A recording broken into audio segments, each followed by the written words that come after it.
শুভ নববর্ষ সবাইকে। আমি মন সবাইকে স্বাগত জানাই আমার আজকের এই মিষ্টি ব্লগে। বৈশাখের শুরু মানে বসন্তের শেষ। আজ থেকে যা গরম পড়বে ভাবার বাইরে। এখন সকাল 7টা বাজে আর এর মধ্যেই কেমন রোদ উঠেছে দেখো। আজ সকালে রান্নাঘরে আমার ছুটি। বরমশাই আজকে তার ফেভারিট আলুর পরোটা বানাবে, তাই আমি একটু সব কিছু গুছিয়ে রাখছিলাম। আর এই যে সেই চপারটা যেটা এর আগের দিনও দেখিয়েছিলাম, এটা এত ভালো, আমার সব কিছু কাটাকাটি করতে খুবই সুবিধা হয়। শুধু পরোটা একটু শুকনো শুকনো হয়ে যায়, তাই আমি একটু রায়তাও বানিয়ে দিলাম।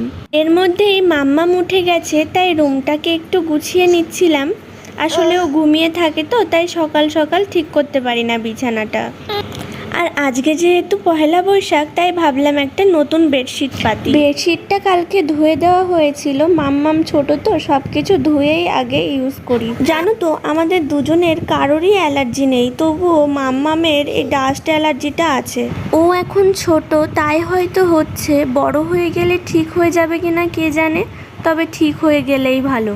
দেখো এই দিকে আমি কিন্তু স্নান করে চলে এসেছি। এই শাড়িটা নতুন হলেও এটা পয়লা বৈশাখ উপলক্ষে কিনিনি, এটা আমাকে আমার মাসি পাঠিয়েছে বাংলাদেশ থেকে। প্রায় 1 বছর আগে আমার মাসি আমাকে এই শাড়িটা পাঠিয়েছিল, কিন্তু সময়ের অভাবে পরাই হয়নি, তাই নতুনই রয়ে গেছে। তাই ভাবলাম যে আজকে এর উদ্ঘাটনটা করি। আর শাড়ি পরতে আমার এত ভালো লাগে, মনে হয় সারা দিন শাড়ি পরে থাকি, কিন্তু প্রবলেম ওই একটাই, আমি শাড়ি পরে একদম থাকতে পারি না। তবে শাড়ি পরলে না সবাইকেই সুন্দর লাগে। তবে থেকেই আমার চুলগুলো আমি এত ছোট করে নিয়েছি, তবে থেকেই না আমার সাজুগুজু করতে একদম ভালো লাগে না, আয়নার সামনেই যেতে ইচ্ছা করে না।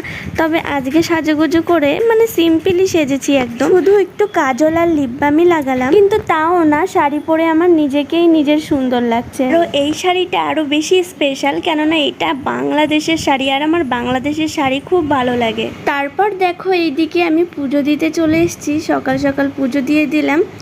আর আজকে না গাছে অনেকগুলো ফুল হয়েছিল, আর বেশি ফুল হলে না পুজো দিতে আরও বেশি ভালো লাগে। আর এদিকে তো পুজো দিয়ে আমার এত বেশি গরম লেগে গেছে। তারপর নিচে এসে দেখি বরমশাইয়ের সমস্ত কিছু রেডি হয়ে গেছে। এই যে পরোটা দেখতে যতটা সুন্দর হয়েছে, আজকে কিন্তু খেতেও খুব টেস্টি হয়েছিল। আর আমি এইদিকে নিজের জন্য একটা ডিম ভেজে নিচ্ছি। আমি না শুনেছি পয়লা বৈশাখের দিনে নাকি পান্তা ভাত আর ইলিশ মাছ ভাজা খেতে হয়, তাই আমিও না কালকে রাত্রে কিছুটা ভাত বাঁচিয়ে রেখেছিলাম, আর আজকে পান্তা করে খেয়ে নিলাম।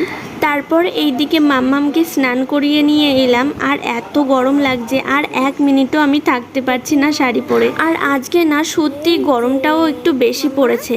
আর এই যে মাম্মামের নতুন জামা, কেমন লাগছে মাম্মামকে সবাই জানিও। আজকের মতো টাটা, দেখা হচ্ছে নেক্সট ব্লগে, বাই বাই।